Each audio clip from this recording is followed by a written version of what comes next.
Moving on to the next market, Transpacific, the one which will be now most important, especially on for the upcoming TPM.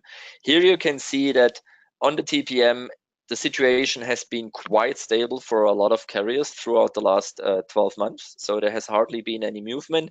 There had been some successful GRIs going up, but the market always relieved. There was then a significant drop in Q4.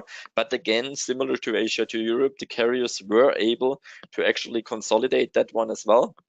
So that at the moment we stay pretty much on the same corridor of rates than we did throughout the whole year.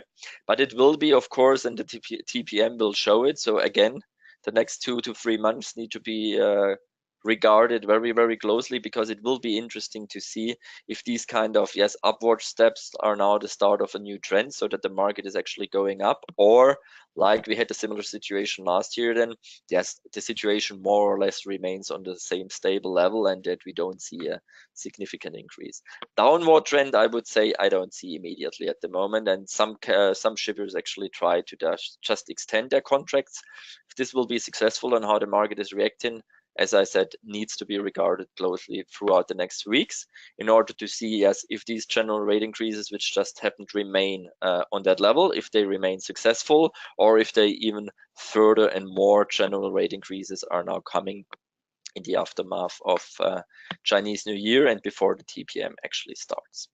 So in that one, at the moment, market looks calm, but with the risks of turbulence coming up in due course. Now going up, before we go into our question and answer session, the last market we are going in, and that's really the one which remained the most stable, is actually the transatlantic market. So here, as you can see, throughout the last couple of months, we had some increases in the earlier times, but now through the last weeks, both markets actually remain very, very stable. On the 3-month lookout, as well as, and when we incorporate all of the contracts. So in this context, I'm now just loading them.